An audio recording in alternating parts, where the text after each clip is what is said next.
Students हम देखेंगे halide ions as reducing agents. हम यहाँ पर हेलाइट आयंस का कैरेक्टर देखेंगे एज रिड्यूसिंग एजेंट्स के वो रिड्यूसिंग एजेंट्स के तौर पे कैसे एक्ट करते हैं।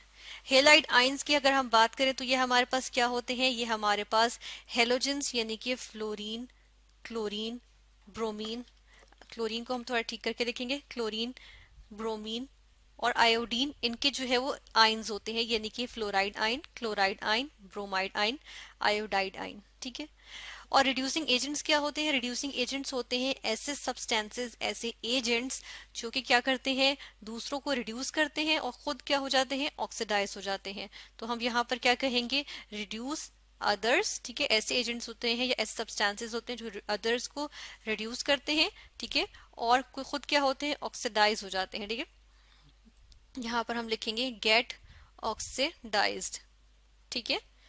अब हम यहाँ पर क्या देखेंगे, यहाँ पर हम देखेंगे कि हेलाइट आयंस किस तरह से रिड्यूसिंग एजेंट्स के तौर पे एक्ट करते हैं। यहाँ पे होता ये है कि देखिए, जिस तरह से हमारे पास अगर फ्लोराइड आयन मौजूद है तो फ्लोराइड आयन का मतलब क्या है कि फ्लोरीन का या हेलोजन का कोई भी एटम अगर हम यहाँ पर ले लें, ठीक है, तो हेलाइट आयन का मतलब क्या है कि ये एक कि उस हेलाइड आयन का ये न्यूक्लियस आ गया बीच में और आउटर मोस्ट शेल आ गया ये हमारे पास। अब आउटर मोस्ट शेल में देखिए हमारे पास क्या होते हैं कि हेलोजन में हमारे पास 7 इलेक्ट्रॉन्स आ जाते हैं ना, ये इसके 7 इलेक्ट्रॉन्स हम बना लेते हैं। ठीक है, ये इसके 7 इलेक्ट्रॉन्स आ गए। अब देखिए हेलाइड आयन किस तरह बनता है कि एक न्यूट्रल एटम के अंदर हमारे पास यहाँ पर आ जाता है एक और इलेक्ट्रॉन और ये ओवरऑल क्या हो जाता है, नेगेटिवली चार्ज हो जाता है। ठीक है, तो ये हमारे पास हेलाइड आयन है। अब इस हेलाइड आयन को क्या करना है, इलेक्ट्रॉन लूज करके क्या करना है, इसने जो है वो इलेक्ट्रॉन लूज करना है तो खुद ऑक्सीडाइज हो जाएगा और अगर जो इसका इलेक्ट्रॉन लेगा जो कि इसने लूज किया हुआ होगा वो क्या हो जाएगा, रिड्यूस हो जाएगा। ठीक है, तो हम यहाँ पर ये देखते हैं कि यही प्रॉपर्टी हमें यहाँ पे स्टडी करनी है और हम देखेंगे यहाँ पे कि अगर एक जिस तरह फ्लोराइड आयन है और क्लोराइड है, ब्रोमाइड है, आयोडाइड है, हम डाउन द ग्रुप जाएं अगर हेलाइड आयंस की फॉर्म में, ठीक है, तो हम देखते हैं कि हमारे पास क्या हो रहा है, साइज जो होता है वो हेलाइड आयन का वो इंक्रीज कर रहा होता है। ठीक है, यानी कि फ्लोराइड आयन सबसे छोटा होता है और आयोडाइड आयन जो है वो सबसे बड़ा होता है। यहाँ पर फिर हम देखते हैं कि हमारे पास आयोडाइड आयन सबसे बड़ा होने की वजह से, जिस तरह से अगर यहाँ पर देखें, अच्छा चले फ्लोराइड को पहले स्टडी कर लेते हैं। फ्लोराइड आयन यहाँ पर बनाएंगे कि फर्ज करें ये हमारे पास फ्लोराइड आयन है। ठीक है, ये हमने सपोज कर लिया कि ये फ्लोराइड आयन है और इसके अंदर हम क्या करते हैं कि 8 इलेक्ट्रॉन्स बन जाएंगे, 1 2 3 4 5 6 7 8। ठीक है, ये 8 इलेक्ट्रॉन्स आ गए इस पे और ये क्या है, फ्लोराइड आयन।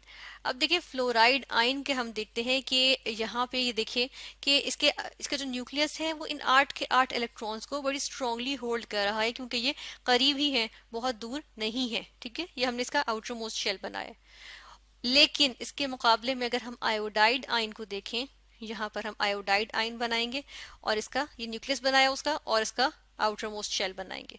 अब इसमें देखिए आयोडाइड आयन के भी, ये आयोडाइड आयन है, इसके भी आउटर मोस्ट शेल में कितने इलेक्ट्रॉन्स हो चुके हैं, इसने एक इलेक्ट्रॉन गेन किया जिसकी वजह से ये आयोडीन से आयोडाइड आयन पे गया है। ठीक है, और हम यहाँ पर देखते हैं कि यहाँ पे इसके आउटर मोस्ट शेल में 8 इलेक्ट्रॉन्स है।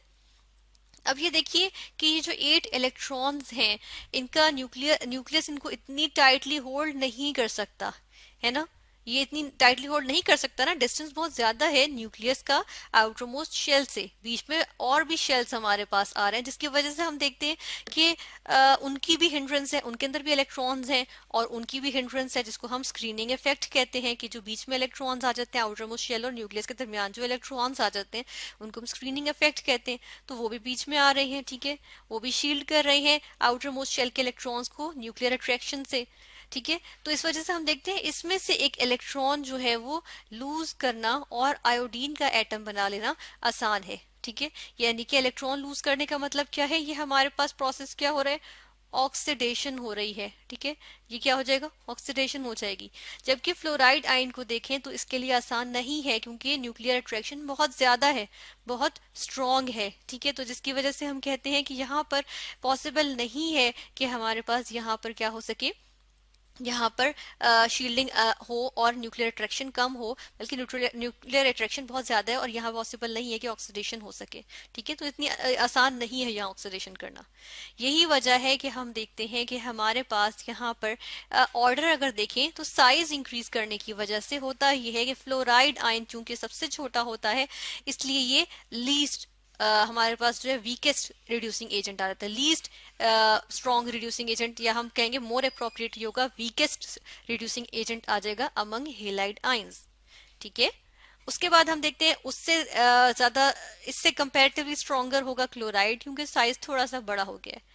ठीक है, उसके बाद हम देखते हैं हमारे पास आ जाएगा फिर कौन सा होता है, ब्रोमाइड आयन आ जाएगा, क्योंकि साइज इसका क्लोराइड आयन से भी थोड़ा सा बड़ा होता है। और फाइनली हमारे पास क्या आ जाएगा, हमारे पास आ जाएगा आयोडाइड आयन, क्योंकि इसका साइज बहुत बड़ा है, इस वजह से हम देखते हैं कि इसके लिए इलेक्ट्रॉन लूज करना आसान है, जैसा कि हमने अभी देखा। ठीक है, तो ये हमारे पास इसका क्या आ गया, ऑर्डर आ गया। और हमने ये देखा है कि इसके आयोडाइड आयन जो है वो हमारे पास क्या है, ये हमारे पास स्ट्रॉन्गेस्ट रिड्यूसिंग एजेंट्स हैं इन सब में। ठीक है, स्ट्रॉन्गेस्ट रिड्यूसिंग एजेंट, जबकि फ्लोराइड आयन जो है वो हमारे पास क्या है, वीकेस्ट रिड्यूसिंग एजेंट है अमंग हेलाइड आयंस। ठीक है, तो ये आ जाएगा वीकेस्ट रिड्यूसिंग एजेंट। ठीक है, RA हमने लिखा है रिड्यूसिंग एजेंट के लिए। ठीक है, इसकी मिसाल ऐसे भी ले लेते हैं कि यहाँ पे हम देखेंगे कि अगर मैं क्या करूं कि यहाँ पे रिएक्शन कराने की कोशिश करूं सल्फ्यूरिक एसिड का। ठीक है, सल्फ्यूरिक एसिड का रिएक्शन करवाऊं किसके साथ, यहाँ पे मैं रिएक्शन करवा देती हूँ हाइड्रोजन फ्लोराइड के साथ। अब देखिए, अव्वल तो ये कि हाइड्रोजन और फ्लोराइड जो है यहाँ पे, पहली बात तो ये कि ये ऐसे रहना ही पसंद नहीं करेगा, हाइड्रोफ्लोरिक एसिड के तौर पे ही रहना पसंद करेगा। क्यों, क्योंकि फ्लोराइड आयन जो है वो इतना छोटा होता है कि अगर हाइड्रोजन आयन इसके साथ आएगा और हाइड्रोजन फ्लोराइड बनाएगा तो क्या होगा कि हमारे पास जो फ्लोरीन का न्यूक्लियस है या फ्लोराइड आयन का न्यूक्लियस है वो उसको भी स्ट्रांगली होल्ड कर लेगा। ठीक है, तो यहाँ हमारे पास हम देखते हैं कि फ्लोरीन का न्यूक्लियस उसको भी होल्ड कर रहा है, तो उसके इलेक्ट्रॉन को भी टाइटली होल्ड कर रहा है, तो ये ऐसे ही रहना पसंद करेगा। और अगर इसका हम यहाँ पर रिएक्शन देखें तो ये कोई रिएक्शन हमारे पास नहीं होगा, ये बहुत स्टेबल हमारे पास एलिमेंट हम कहते हैं सब्सटेंस आ जाएगा। ठीक है ना, तो इस तरह यहाँ पर इसकी ब्रेकडाउन पॉसिबल नहीं है। लेकिन अगर हम देखें कि हमारे पास हाइड्रोजन आयोडाइड हो, ठीक है, यहाँ पर हम बात करेंगे सल्फ्यूरिक एसिड मौजूद है। ठीक है, सल्फ्यूरिक एसिड, और यहाँ पे हमारे पास साथ के साथ क्या है, सॉरी ये नेगेटिव साइन हमने लिख दिया, ये सल्फ्यूरिक एसिड इस तरह से होगा और हमारे पास क्या है, हाइड्रोजन आयोडाइड मौजूद है। जब हम इसका एक्वस सॉल्यूशन लेंगे तो हम देखते हैं कि हाइड्रोजन आयोडाइड फौरन से क्या होगा, हाइड्रोजन आयंस और आयोडाइड आयंस की फॉर्म में चला जाएगा। क्योंकि देखिए इसके करीब अगर हाइड्रोजन मौजूद भी है तो आयोडीन का या आयोडाइड जो है वो इतनी स्ट्रांगली होल्ड नहीं कर सकता, क्योंकि इसका न्यूक्लियस जो है वो आउटर मोस्ट शेल से दूर है। ठीक है, तो यहाँ पर हम देखते हैं कि हमारे पास यहाँ पर रिएक्शन होगा और रिएक्शन के नतीजे में क्या चीज बनती है। अब देखिए, आयोडीन जो है ये हम कह रहे हैं स्ट्रॉन्गेस्ट रिड्यूसिंग एजेंट है, इसने किसी को रिड्यूस करना है, तो ये किसको रिड्यूस करेगा, ये रिड्यूस करेगा सल्फर को। ठीक है, और हम देखते हैं ओवरऑल सल्फेट आयन जो है ना यहाँ पे वो रिड्यूस हो जाता है। और हमारे पास यहाँ पे हम देखते हैं कि हमारे पास यहाँ पे क्या प्रोडक्ट्स बनते हैं, तो हम देखते हैं जो सल्फेट आयन है ना, ये जो सल्फेट आयन है SO4-2, ये कन्वर्ट हो जाता है किसमें, सल्फर सॉरी हाइड्रोजन सल्फाइड में कन्वर्ट हो जाता है। ठीक है, और हम यहाँ पर देखते हैं क्या बन जाता है, H2S बन जाता है, हाइड्रोजन सल्फाइड। साथ के साथ यहाँ पर क्या बनता है, आयोडीन भी बन जाती है और हमारे पास क्या आ जाता है, वाटर भी बन जाता है। ठीक है, तो ये रिएक्शन होता है। और इसको हम अगर इक्वेशन को साथ के साथ ही बैलेंस भी कर लेते हैं, इसको बैलेंस करने के लिए हम क्या करेंगे कि यहाँ पे आयोडीन के साथ 4 लगा लेते हैं। ठीक है, और यहाँ पर हम 8 लगा लेते हैं, और यहाँ पर हम देखेंगे कि हमारे पास सल्फर जो है वो बैलेंस्ड है, लेकिन यहाँ पर आयोडीन भी हमने बैलेंस कर लिया और हाइड्रोजन अब हमारे पास बैलेंस्ड नहीं है। 1 2 3 यहाँ पर 3 है और 1 2 3 4 यहाँ पर 4 है। तो एक काम करते हैं कि हम यहाँ पर अगर हम यहाँ पर 8 लगाएंगे, ठीक है, क्योंकि ऑक्सीजन हमारे पास बहुत ढेर सारे ना, यहाँ पे हमें 4 लगाना है, इसलिए ऑक्सीजन और हाइड्रोजन दोनों के दोनों बैलेंस हो गए। ठीक है, तो ये हमारे पास एक बैलेंस्ड इक्वेशन आ गई। लेकिन देखें ब्रोमीन, इससे यहाँ पे अगर हम देखें, आयोडीन हमने कहा वीकेस्ट रिड्यूसिंग एजेंट है ना, लेकिन अगर इसके अगर हम अगेंस्ट ब्रोमीन देखें या ब्रोमाइड आयन की हम बात करेंगे बेसिकली, अगर हम ब्रोमाइड आयन को यहाँ पर देखें तो इसको भी हम देख लेते हैं कि इसकी ये रिड्यूसिंग एजेंट के तौर पे कैसे एक्ट करेगा। तो देखिए ये सल्फ्यूरिक एसिड मौजूद है, ठीक है। और साथ में इसका रिएक्शन किससे होगा, हाइड्रोजन आयंस और ब्रोमाइड आयंस, यानी कि हाइड्रोजन ब्रोमाइड से रिएक्शन हुआ तो देखिए हमारे पास क्या बन जाता है, हमारे पास यहाँ पे इतनी स्ट्रॉन्ग यहाँ पे ऑक्सीडेशन नहीं होगी। ठीक है, किस तरह से, सॉरी, इतनी स्ट्रॉन्ग रिडक्शन नहीं होगी, यानी ब्रोमाइड आयन इतना स्ट्रॉन्ग रिड्यूसिंग एजेंट तो नहीं है ना जितना स्ट्रॉन्ग आयोडाइड आयन है। तो हम देखते हैं कि हमारे पास जो सल्फेट आयन है SO4-2 ये कन्वर्ट हो जाता है किसमें, सल्फर डाइऑक्साइड में कन्वर्ट हो जाता है। हम इसको देखेंगे, यहाँ पर क्या आ गया, सल्फर डाइऑक्साइड आ गया, साथ में क्या आ गया, ब्रोमीन बन जाता है हमारे पास, और साथ में क्या बन जाएगा, वाटर आ जाएगा। ठीक है, इस तरह से इस इक्वेशन को भी बैलेंस कर लेंगे हम। तो इसको बैलेंस करने के लिए हमें क्या करना पड़ेगा, यहाँ पे 2 लगाना पड़ेगा। ठीक है, उसके बाद हम देखते हैं कि यहाँ पर भी हमें क्या करते हैं कि यहाँ हमारे पास क्योंकि सल्फर तो बैलेंस्ड है लेकिन ऑक्सीजन बैलेंस नहीं है, सो यहाँ पर नहीं बल्कि यहाँ पर हम 2 लगा देते हैं। ठीक है, और इसकी वजह से हमें क्या करना पड़ेगा, यहाँ पर भी 2 लगाना पड़ेगा। ये इक्वेशन हमारे पास बैलेंस हो गई। अब देखिए यहाँ पर अगर ब्रोमाइड आयन और आयोडाइड आयन का मवाजना कर लें तो सल्फर की यहाँ देखें ऑक्सीजन की, इसके नीचे हम लिख रहे हैं ऑक्सीजन की यहाँ -8 है ओवरऑल, 4 ऑक्सीजन की ऑक्सीडेशन स्टेट, और सल्फर की क्या होगी, ओवरऑल -2 करने के लिए सल्फर की यहाँ +6 है। ठीक है, जबकि यहाँ पर अगर देखें तो हाइड्रोजन की +1 × 2 +2 है और सल्फर की -2 है, यानी कि +6 से कहाँ चला गया, -2 पे चला गया। ठीक है, तो ये क्या हो गया है, ये हमारे पास रिड्यूस हो गया है। जबकि हम यहाँ पर देखें तो देखें यहाँ पे भी सल्फर की +6 है, तो +6 से किस पे जा रहा है ये भी हम देखते हैं। यहाँ पे ऑक्सीजन की -4 है ओवरऑल। ठीक है, तो सल्फर की क्या होगी, +4, तो +6 में से किस में जा रहा है, +4।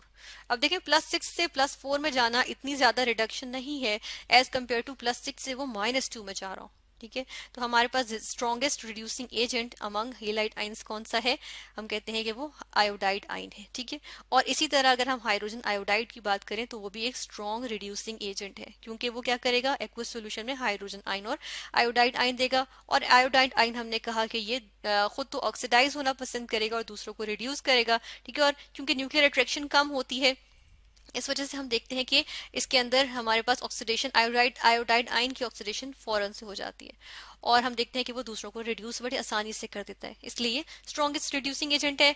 और कन्वर्सली हम देखें तो हमारे पास फ्लोराइड आयन है जो वीकेस्ट रिड्यूसिंग एजेंट है। तो हमने आज स्टडी किया halide ions as reducing agents.